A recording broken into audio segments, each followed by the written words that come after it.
They called it a Ford, and that was all most farmers needed to hear. By 1916, the name was as good as a guarantee, until one salesman turned America's most trusted brand into the nation's biggest tractor scam. Hundreds lost their savings chasing a machine that barely ran. But who dared to hijack Henry Ford's legacy, and how did this con force the government to rewrite the rules of every tractor sale? The answer reveals just how much trust could cost, and who paid the price. In the years before the Great War, the American heartland stood at a crossroads. For generations, the work of a farm was measured in hooves and harnesses. The power of a family's livelihood counted in the steady breath of draft horses. But by the 19-teens, a new promise rolled off factory floors, a promise forged in steel, fueled by gasoline, and stamped with a single name that echoed from city to prairie: Ford. The Model T had already redrawn the map of rural life. It was cheap enough for a schoolteacher, tough enough for rutted roads, and so reliable that even the most skeptical farmer found himself trading reins for a steering wheel. Ford's machines didn't just move people faster, they moved trust. The brand became a shorthand for progress, a guarantee that modernity could be trusted, even when it arrived in a crate and a cloud of exhaust. Farm journals filled with stories of men who plowed a dozen acres before dinner, who hitched up their first motor plow and watched the sun set on a field twice as wide as last year's. The numbers were staggering. By 1915, more than 500,000 Model Ts rattled down American roads, and the words Ford made it carried the weight of gospel. In towns where a handshake closed a deal, the Ford name was as good as a signature. Advertisements promised that horsepower could be measured in cylinders, not sinew. Rural newspapers ran page after page of motor plow testimonials, each one more breathless than the last. Neighbors gathered around sputtering engines, marveling at the future taking shape before their eyes. The old boundaries between man, beast, and machine blurred until only the badge on the hood mattered. For many, the leap from horse to tractor was not just a change in tools, but a leap of faith. The Ford brand bridged that gap, turning skepticism into certainty. If the plate said Ford, it was as if Henry himself had shaken your hand. In this new age, trust was no longer built in the barn, it was built on the assembly line. And for America's farmers, that trust was everything. William Bear Ewing was a man who understood the power of a name. In 1915, while Minneapolis bustled with new industry, Ewing found a young electrician named Paul Ford, no relation to Henry, no background in tractors, but with the right surname. Ewing offered Paul Ford a simple deal: a paycheck and a seat on the board in exchange for the exclusive right to use his name. With that, the Ford Tractor Company of Minneapolis was born, and the first seeds of confusion were sown. Ewing wasted no time. He rented a modest office, ordered a sign that gleamed with bold, familiar letters, and set his sights on the Midwest. The company's advertisements thundered across farm journals and rural newspapers. Replaces 8 horses for $350. Built by America's greatest manufacturer. Each line came with a promise that felt as solid as the steel it described. For a $75 deposit, any farmer could secure the future, at least on paper. The marketing blitz was relentless. Brochures poured off the presses. Testimonials, some real and some invented, filled the margins. Letters of inquiry arrived by the sackful from Iowa, Nebraska, and the Dakotas. Ewing's salesmen fanned out across the prairie, repeating the same refrain. This was the Ford tractor, the one every neighbor was talking about. The deposit checks stacked higher each week. Inside the Minneapolis factory, reality lagged behind the hype. The floor was mostly empty, save for a handful of workers and a few unfinished machines. Ewing claimed the company built 5 tractors a day, then 20 by nightfall. In truth, the numbers never matched the boasts. The design itself, a three-wheeled contraption with a marine engine, was cobbled together by an engineer named Robert Kincaid, whose warnings about mechanical flaws went unheeded. Paul Ford, the man whose name graced every ad, had little say in what rolled out the door. As orders flooded in, the company's bank account swelled with $75 deposits. Farmers believed they were buying Henry Ford's next miracle. In reality, Henry Ford was hundreds of miles away, building his own machines and publicly denying any connection to the Minneapolis operation. But for Ewing, the illusion was enough. The Ford name opened wallets faster than any demonstration ever could. The scam was in motion, powered not by innovation, but by faith. And by the time suspicion began to set in, hundreds of families had already wagered their savings on a promise that was never Henry Ford's to give. The first Ford Model B tractors rolled off the line with more hope than horsepower. Farmers gathered by the fence lines, checks already cashed, to watch their future lurch into motion. The reality hit as soon as the engines did. The Guile engine, built for boats and never for plows, coughed and rattled under the strain of hard soil. Bearings groaned, pistons seized, and the smell of burnt oil drifted over the fields. One farmer wrote, "It broke before the paint dried." Robert Kincaid, the engineer who drew up the plans, had warned Ewing about the flaws. The three-wheel design, two giant fronts and a single rear caster, looked modern but handled like a runaway cart. The steering wandered with every bump, the rear wheel pivoting wildly, dragging the whole machine off course. Trying to plow a straight furrow became an exercise in frustration. If a stone or root caught the plow, the tractor veered or stalled, sometimes spinning in place as the rear wheels swung around. Under the hood, the problems only multiplied. The Guile engine, starved for clean air and choked by dust, overheated in minutes. Its lubrication system, designed for smooth river runs, couldn't keep pace with the stop-start grind of field work. Engines seized mid-row, sometimes with a single cough. Mechanics, when they could be found, tore down the blocks to find scored cylinders and broken rings. Replacement parts were rare and instructions even rarer. Bills piled up on kitchen tables as the machine sat silent in the yard. Wives wrote to the company, asking for refunds or repairs. Most letters went unanswered.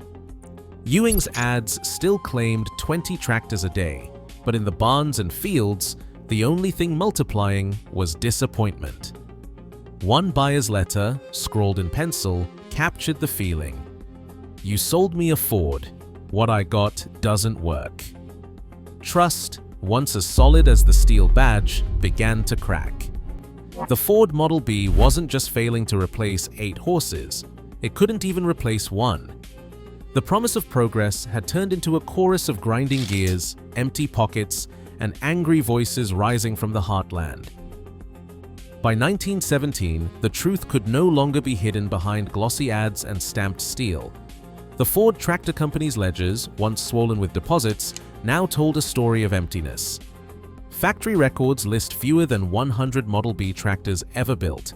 Most accounts settle on 30 that actually ran. For every machine that limped off the line, there were dozens of farmers left with nothing but a cancelled check and a broken promise. Reporters from the Minneapolis Tribune arrived at the factory expecting the thunder of progress. Instead, they found silent assembly lines, idle workers, and rows of half-finished hulks gathering dust. Their stories ran on front pages across the Midwest, exposing the gap between Ewing's boasts and the grim math of production. Headlines called it a swindle. Rural editors reprinted letters from furious buyers. One Nebraska farmer wrote, "It broke before the paint dried." The damage rippled far beyond the empty factory. Creditors lined up in court, each one holding an invoice or a promissory note that would never be paid. Small-town banks, lured by the Ford name, wrote off loans as losses. In the countryside, the cost was personal. Families who had scraped together $75 for a deposit now faced another season behind exhausted horses. Their savings vanished into Ewing's accounts. Wilmot Crozier, a farmer near Osceola, Nebraska, watched his Model B fail twice. He had trusted the name, trusted the promise, and found only disappointment. His words landed like a hammer in the press. "He sold me the Ford name and nothing under it." Crozier's story was picked up by wire services, transforming private outrage into a public reckoning. The Ford Tractor Company was forced into receivership. Its assets, what little remained, were auctioned off at a sheriff's sale in 1918 to pay a fraction of the debts. Ewing himself slipped out of Minneapolis, leaving lawsuits and creditors in his wake. By the end, the Ford Tractor Company existed only in court filings and bitter memories. Hundreds of farmers were left with empty barns and empty pockets. The scandal had become national news, and the trust that once sold a machine on site was now a cautionary tale. For the first time, the question wasn't just about horsepower or price, it was about who could be believed. Wilmot Crozier, standing in the halls of the Nebraska state capitol, refused to let the story of the Ford Model B end in silence. In 1918, after watching his own fields go unplowed by a machine that bore the wrong Ford name, Crozier ran for the state legislature and won. He carried with him every letter from a cheated neighbor, every canceled check, and the memory of a promise that had turned to rust. His fight was not just for himself, but for every farmer who had bought hope and received heartbreak. Crozier's answer was simple and radical. He demanded proof. He drafted a law that would drag tractor claims out of the shadows and into the daylight of scientific testing. At the statute's heart was a single, unyielding sentence. It shall be unlawful for any person, firm, or corporation to sell, offer for sale, or advertise for sale any tractor in the state of Nebraska, unless such tractor has been tested by the Agricultural Experiment Station of the University of Nebraska, and the results of such test have been published in a manner prescribed by said station. The Nebraska Tractor Testing Act, passed in 1919, required that every tractor sold in the state be tested for its advertised power. No more sales based on faith or glossy ads. Each machine would face the dynamometer, a device that measured the real muscle a tractor could deliver, both at the drawbar and at the belt. The drawbar test pulled against a heavy sled, simulating the stubborn resistance of prairie soil. The belt test measured how much power could be sent by pulley to threshers and grinders. For the first time, horsepower meant what it said on the page, not what a salesman claimed. Technicians at the New Lincoln Laboratory logged every reading in ledgers, their pencils scratching out the truth behind each badge and brochure. A tractor that failed the test could not be sold in Nebraska. Manufacturers who passed saw their results published in farm journals and state bulletins, numbers clear for all to see. The Model B would have failed on every count. But the law was not about punishing the past, it was about protecting the future. Crozier's law did more than restore trust. It built a system where every buyer could know, before spending a dime, what their machine could actually do. The Nebraska Tractor Test Lab became a proving ground not just for steel and engines, but for honesty itself.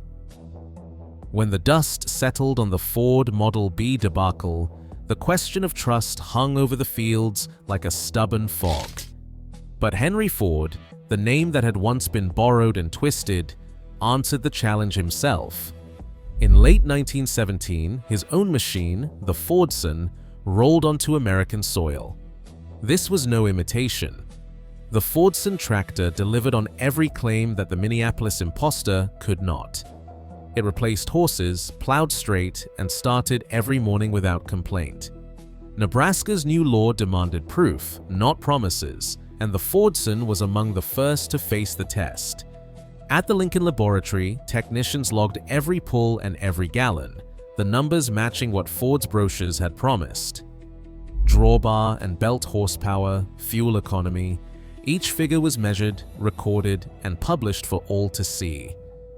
The Fordson passed, and the results were printed in farm bulletins from Kansas to Connecticut.